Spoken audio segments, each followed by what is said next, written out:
40 سنة لا أمسك القرآن أو أنظر إليه، لكن أنا أراجع غيب، أنا أراجع غيب.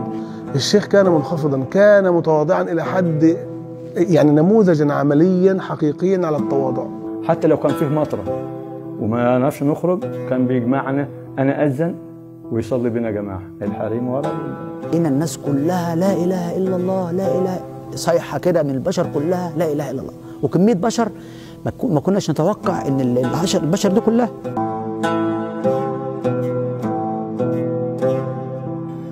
ثم أورثنا الكتاب الذين اصطفينا من عبادنا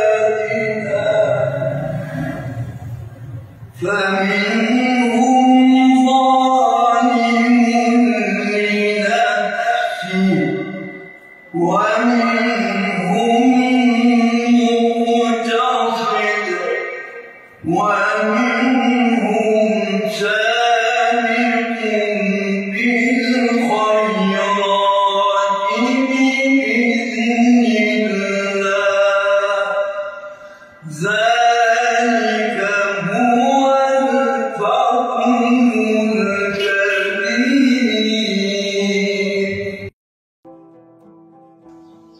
صحبة القرآن. أرأيت أن تصاحب رجلا شريفا ذا وجاهة وأدب وخلق وعلم، ولله ولكتابه المثل الأعلى، فهذا حري إن خطب أن ينكح، وإن تكلم أن يسمع، وإن شفع أن يشفع، ثم تكرم لأجله وتسمو بمكانتك وتفتخر بصحبتك له، وإن كنت لا تساميه منزله ولا تساويه مكانه، ولكن فقط شرف الصحبة وحسن اختيار الصاحب، فتلكم هي صحبة القرآن. نشأ سيدنا الشيخ عبد العظيم مبارك في أسرة بسيطة متواضعة، وكان وحيدا مع بنتين، وتوفي والده وهو في عمر 18. كان والده عليه رحمة الله الشيخ محمود مبارك كان محفظا للقرآن الكريم، ولم يحفظ الشيخ عنده شيئا. انت عارف ان الولد دايما في حالات كثيره ما بيحفظش عند ابوه، يعني في اغلب الاحوال الا في القليل الندره. فكان منهم الشيخ عبد العظيم رحمه الله ولم يحفظ عند ابيه، لم يستطع ان يحفظ عند ابيه، فوجهه الشيخ محمود اللي هو والده لجد الشيخ محمد قطب عليه رحمه الله، وكان ايضا اسمه الشيخ محمد. فسيدنا الشيخ عبد العظيم حفظ القرآن وأتمه عند 16 من عمره، وبدأ يراجع ويتقن حفظه. بعد فترة قال لي إن جاله عمل في القاهرة، مش فاكر، قال لي ب150 قرش أو ب2 جنيه، طبعا الرقم ده كان في التوقيت ده مبلغ، وهو استخار وفكر إن هو خلاص يروح، إلا إن والدته عليها رحمة الله قالت له لا خليك جنبي. يعني الشاهد في الجزئيه اللي حكيتها لك دي ان هو بيقول لما قالت لي كده وقعدت تفرغت للقران، بيقول لي كده بلغته، هو كان بسيط جدا، يعني بيقول لي يا احمد انا لا ليا لا زرعه ولا قلعه غير القران الكريم. بيقول من فضل الله عليا اني لا ليا لا عندي لا زرعه ولا قلعه، انا عندي القران الكريم، هو ربنا من عليا بالقران وبس، وما عنديش لا زرعه ولا قلعه تاني. فانشغلت بيه من توقيت ما امي قالت لي لا ما تروحش وما تسافرش بره وما تروحش لمصر، الى ما انا قاعد معاك كده، حتى التحق بمسابقة طرحت ليكون مدرسا في مدرسة منشأة سليمان الابتدائية. فعملت معاه حوار كده وقعدت اتكلم معاه، وكنت مشغل له التسجيل اسجله يعني. فالمهم بيتكلم معايا بيقول لي انا حياتي كلها، احنا مالناش غير القرآن، احنا حياتنا كلها على القرآن الكريم، مالناش حاجة غيره. فقال لي انا حفظت القرآن الكريم وبعدين عملوا مسابقة، فكنا حوالي 6 أو حاجة زي كده، فالمهم طلعت الأول فيهم، ما غلطتش ولا غلطة. فروحنا قدمنا ونشد تفهم مشية تفهم أطني، ربنا كرمنا نجحت هذا، لأن كل ما كان بيغلط وبتاع لحد اتفقد ما غلطوش أبدا ما شاء الله. وكان الامتحان بقى 40 دقيقة، دخلت في 40 دقيقة القرآن كله يا عيني، فتش في بس أبواب بتاع المصعب ويغلط، وكان ودي بقى. لكن سبحان الله تم اختياره الأول وتم تعيينه في فترة الخمسينيات، واشتغل بمادة الدين، وأيضا كان فيها من تدريس القرآن وتعليمه. ويعني ما في طالب من أبناء أطفيح إلا درس على يديه في المدرسة الابتدائية بمنشأة سليمان. يعني عادي، هو كان بيصبح الصبح يعني على الساعة 8 يفطر ويروح المسجد، يفتح المسجد، العامل يفتح له المسجد ويقعد. في طلبة بقى كانت بتيجي من الجامعات اللي في الأزهر كانت بتسمع، وأحيانا يوم الجمعة كان بيروح بعد الصلاة حتة اسمها حلاوة، دي كان بيسمع لبعض البنات هناك اللي هم في كلية الأزهر.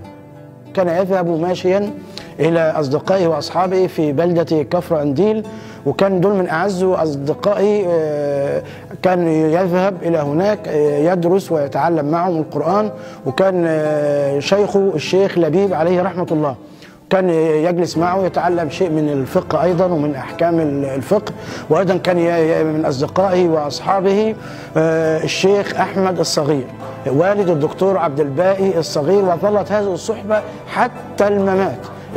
يذهب إلى هناك وهم يأتوا إليه. اللهم اجعلنا مهارة بالقرآن العظيم. اللهم أكرمنا بشفاعته يا رب العالمين.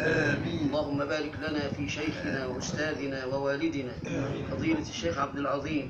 اللهم بارك له في عمره وأطل فيه وأحسن عمله يا رب العالمين.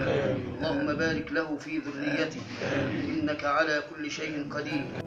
كانوا الناس بيسمعوا منه القرآن كله، وبيسمعوا منه مواطن غريبة لم تعتد آذانهم أن تسمعها من غيره، لأنه لم يكن يعد لذلك إعدادا. لا هو فما رأيته أنا منه، يعني لما كان بيصلي بالناس كان دايما بيدخل يصلي لكن الآيات اللي كان إذا اقتطعها وقرأها كان آخر مريم، آخر جزئية في مريم كان بيقسمها على نصفين كده. أنت بمجرد أن تجلس مع الشيخ تجد شخصا جبلا راسيا في القرآن الكريم، ومع ذلك في قمة التواضع والبساطة والانخفاض. يعني أما مسجد منشأة سليمان منذ الخمسينات حتى يعني صعد المنبر في الستينات، فقال ظللت أخطب وأم مسجد المنشية ما يقرب من 60-70 عاما بدون أجر، سبحان الله، بدون مقابل. حتى سبحان الله مع أنه كان يقرأ من ورقة، لكن سبحان الله قد خطبته مؤثرة، حتى دعواته في خطبة الجمعة الناس سبحان الله كانت تتأثر بها جدا وتحب ان هي تسمع دعوات سيدنا الشيخ عبد العظيم مبارك. وايضا دعائه في صلاة الفجر ظل الآن محفورا في قلوب كثير من الناس، ومن ضمنه اللهم استرنا فوق الأرض وتحت الأرض ويوم العرض عليك. وكان دائما يقول بالدعاء الجميل، ويذكره الناس أهل المنشية وغير الذين كانوا يصلون وراءه اللهم استرنا بسترك الجميل. هي الجلسات كلها برضه يعني كانت دايما يعني كانت قرآنية برضه. كان يجي الشيخ محمد ده يقرأ قرآن، وكان دايما الشيخ الدكتور يقول يا مولانا ادعينا بقى واحنا نأمن وراك. كان يدعي دعاء ونأمن وراه ويقول له كمل انت بقى، يعني ذوق دكتور بقى كده، كمل دكتور بقى يكمل الدعاء وراه. اتفاجئنا مره انه جه المسجد ليه مسجد قدرا مقفول، ففرش المصليه كده او حاجه وقعد بره قدام المسجد منتظر المسجد لما يفتح. يعني راجل، يعني تخيل انه مثلا لو الشارع اللي هو فيه كان فيه هدم، فيه ردم، فيه حاجه، تلاقيه في صلاه الفجر ما فيش حاجه اسمها وقت في البيت، ما فيش حاجه اسمها صلاه وقت في البيت، استحاله. يعني الصلاه دي ما فيش مثلا كده قاعد ليش ما بيصليش ليش، ولا هو ما راحش الجامع مره، لا، حياته كلها كانت قرآن وصلاة.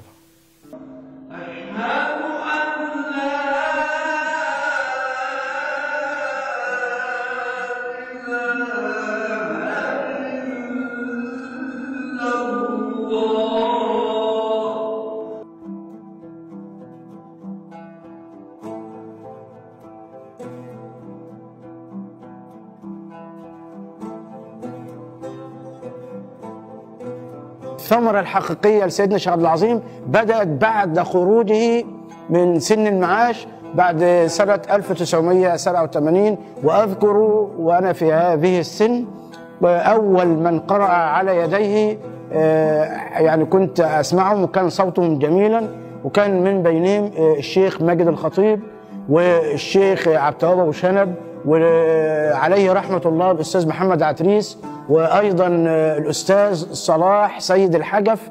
لكن هو ذكر لي في مرة من المرات أنه في مأتم العمدة أبو زيد عليه رحمة الله أنه سمعه الشيخ محمد عمران اللي بيقرأ في الإذاعة، فلما سمع صوته قال: من هذا؟ قالوا: الشيخ عبد العظيم مبارك من أطفيه. قال: هذا كان المفترض أن يكون في إذاعة القرآن الكريم. فأنا كنت بصلي معاه المغرب والعشاء دائما. فكنت ألاحظ يعني كنت بقول له: يا سيدنا أنا عارف حضرتك قرأت كم جزء من امبارح للنهارده. فقال لي: إزاي؟ عرفت إزاي؟ أقول له: كذا، أنت قرأت كذا، أنت قرأت سور كذا وكذا وكذا. فاكر انا الموقف ده يعني. فقال لي: عرفت ازاي؟ سبحان الله سبحان الله، عرفت ازاي؟ هو بسيط جدا يعني. يقول لي: عرفت ازاي؟ سبحان الله، هم ده اللي انا قراته فعلا. قلت: يا سيدنا ما حضرتك صليت بنا العشاء امبارح باخر هود، والنهارده حضرتك بتقرا في اخر صفحه في المؤمنون. فشوف بقى، قرأ في 24 ساعه. طبعا هذا في اخر عهدي، كان قبل كده سمعنا انه يقرأ اكثر من ذلك بكثير يعني. لكن كان شوف قرأ بقى يوسف والرعد وابراهيم والحجر والنحل والاسراء والكهف ومريم وطه والانبياء والحج، وصلى بنا في نهايه هو كان يصلي بالعشاء باخر ايات قراها قبل ان يدخل، اللي هي قراها بين الاذان والاقامه مثلا او قبل العشاء. فدي كانت من الامور اللافته جدا، لان هو كان هذا الرجل كان منشغلا بالقران انشغالا كاملا. سيدنا الشيخ عبد العظيم بارك الله له في صحته بفضل القرآن الكريم، لأنه كان لا يتركه أبدا. كان من ميزة الشيخ عبد العظيم أنه كان يرتب وقته صباحا ومساء، وخاصة بعد أن خرج عن المعاش كان وقت للمسجد ووقت لزيارات الناس والذهاب إليهم وتحفيظهم وتعليمهم، وأيضا كان لابد أن يخصص وقتا للمراجعة يجلس مع نفسه. وكان سيدنا كان متأثرا بسماع القرآن حتى رأيته أنه يبكي. كان لما يسمع الشيخ البنا والشيخ المنشاوي، وهو حتى كمان يقول لي أنا أحب أسمع تلاوة البكاء، فكان سيدنا حينما يسمع الشيخ المنشاوي أو يسمع التجويد للشيخ البن كان سيدنا تذرف عينه. يعني كل أي واحد يلقاه يشعر أنه هو قريب، مع أنه كان فرق سن. يعني أيام سيدنا كان عنده سنة 87 65 سنة، وأنا كان عندي مثلا قول 20 سنة. فهذا التقارب ما كنت، هذا الفارق من السن كنت لا أشعر به، فكان يجعل الإنسان يتعلق به، أنه يحفظ على يديه، يحب يجلس معاه، يحكي له شكواه، يحكي له مشكلته، وكان دايما يسألك بقى أنت فين ومدرستك إيه وتعلمت فين. فدي كان من طبيعة سيدنا التواضع، أنه كان دايما يحاور الأطفال والطلاب والشباب، ودي كانت ميزة في سيدنا عليه رحمة الله.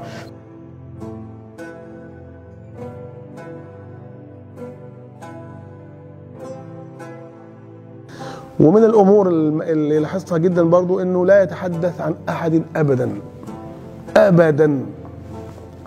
عمره ما تقعد يقول لك فلان ولا علان ابدا، ولا امور الدنيا حتى العاديه، الا لو انت اتكلمت معاه.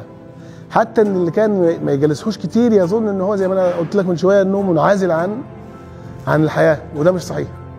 لا، قرب انت منه كده وقول له انا بشتري مثلا في الحاجه الفلانيه، او انا هقعد في المكان الفلاني، او انا قدام السهران، افتح معاه اي موضوع. تلاقيه بيتكلم معاك بوعي شديد جدا.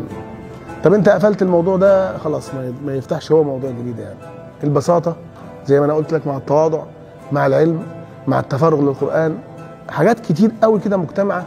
وربنا سبحانه وتعالى كان قاذف كده الحب في قلوب الناس اللي بتتعامل معاه، حب كده في قلوبهم بشكل كبير جدا. لا، هو طبعا حياته متواجد، يعني هو متواجد في اي فرح بتلاقيه، في اي حزن بتلاقيه، في اي حاجه. يعني يعني ظروف القرآن الكريم مش واخده عن الدنيا يعني. لا، هو الواجبات ما بيأثرش فيها، ويعرف الواجب وسخي وما شاء الله عليه. يعني لو واحده مثلا من حفيداته اتجوزت لازم يروح لها ويروح يقابلها ويروح فرحها لا، ما بيأثرش في الواجبات خالص. والقرآن الكريم ما كانش واخده عن الدنيا ان هو منعزل عن الحياه، لا هو كان متواجد، بس اي امور دنيا تشغله مش هتفيده بشيء هو بعيد عنها. الى ان تقدم به العمر يعني. الا انه كان من الناس اصحاب الوعي، وكان كلامه كده عليه نور، يعني مش فقط هو متفرغ للقرآن فمنفصل عن المجتمع، الكلام ده مش صحيح. الناس اللي قريبين منه اكيد هياخدوا بالهم من الكلام اللي انا بقوله ده كويس يعني. لما كنت اخد رايه في حاجه كان يكلمني بوعي شديد جدا يعني، وتوفيق من الله كده، تحس ان ربنا موفقه في الردود ديت. لما يخلص رد عليا وانا اسكت يسكت، هو يبدا يقرا القران كده. لو انا قاعد جنبه ولا احدثه يقرا، اطلب منه حاجه او اكلمه يتكلم معايا. الشيخ عبد العظيم مبارك تميز انه كان بسيط، ومع كبر سنه كان متواضعا، كان يعامل الصغير ويعامل الكبير ويعامل الطفل، وكان له معاملة طيبة، وكان لا يجلس في مجلس غيبة أبدا. يعني أنا أذكر ما جلست معه وذكر إنسانا بسوء إطلاقا أبدا، وكان في مجالسه أو حينما يجلس إما أنه يسمع القرآن الكريم أو أنه يسمع العلم أو يتدرس في العلم من خلال صحبته لوالده وجلساته معه. ما كان يذكر أحدا بسوء أو أنه يتناقل شيء هو بدون تثبت أو بدون تبين. وأنا لاحظت عليه وأنا كنت أجلس مع والدي في الدكان، لو جاء أناس يتكلمون في عرض إنسان كان سيدنا عليه رحمة الله يقوم فزعا. حتى والدتي كانت تقول كنت أنام وأقوم الساعة 2 بالليل كده ألاقيه بيقرأ قرآن، أخاف يعني واحد نايم ويقرأ قرآن. فقلت يا سيدي أنت، قال لي أنا ما، لأن هو دايما حياته كلها في القرآن، عايش في القرآن، والجنازة بتاعته ما شاء الله يعني لو شفتها أنت على اليوتيوب. وسبحان الله رأيت سيدنا الشيخ عبد العظيم قبل وفاته يقرأ القرآن وهو نائم، كان عينه يعني غير مفتوحتان، يعني يغمض عينيه ويقرأ من سورة البقرة. فسبحان الله يعني قلت بقى دي كرامة من كرامات أهل القرآن، إنه ما غاب عن الدنيا ولا تكلم بكلام لا يفيد، لكن كان كلامه كله ذكر الله عز وجل. سيدنا الشيخ عبد العظيم توفي في شهر رمضان المبارك وكأنها حسن خاتمة. كان سيدنا الشيخ عبد العظيم يحب رمضان لتلاوة القرآن وصلاة التراويح، فسبحان الله توفي يوم 17 رمضان بعد صلاة الظهر. لأن احنا طبعا لما صلينا الجنائز، لما دخلنا به المسجد لقينا المسجد يعني واحنا ماشيين من هنا احنا قلنا بقى المسجد ده مثلا ولا يكن مثلا مليان، لقينا اللي في المسجد اللي بره اللي في الشارع جايب الشارع جايب بس شكمله ابو راشد، فلما دخلناها باعجوبه الجامع. والناس كلهم بعربيات واخدين عربيات وماليين الجبل، ناس كتيره جدا منتظرين الجنازه الشيخ عبد العظيم. طبعا كانت حاجه احنا ما لقينا ما شاء الله الجبل فيه كميه من البشر، وكان يوم 14 رمضان يعني ليله مباركه، الليله القمر كان مكتمل، فكانت ليله نور على نور.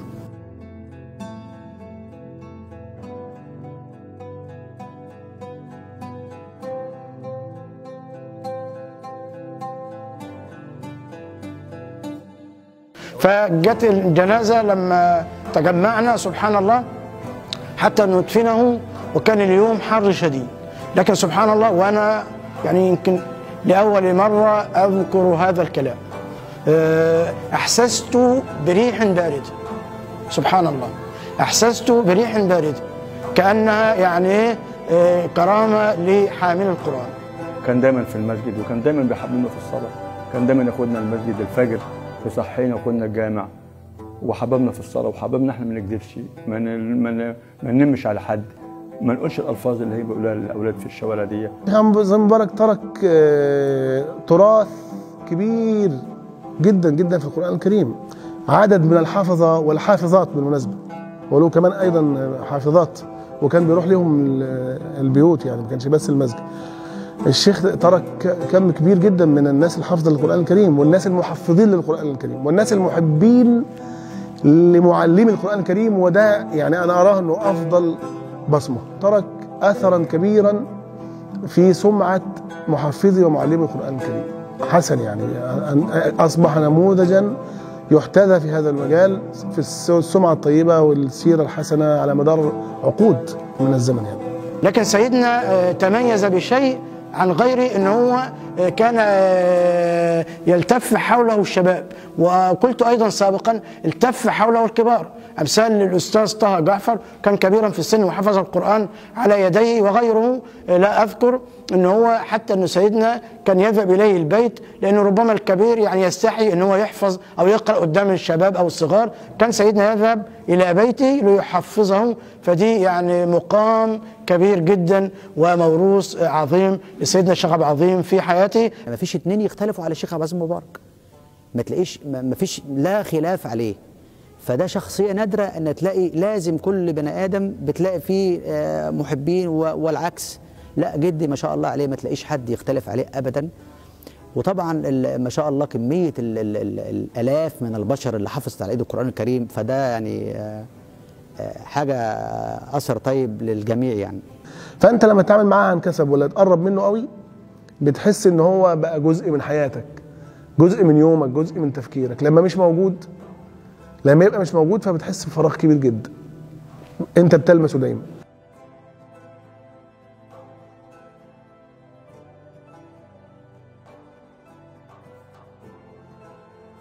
وهكذا كانت حياة الشيخ عبد العظيم مبارك وصحبته للقرآن، رحم الله الشيخ وطيب أثره.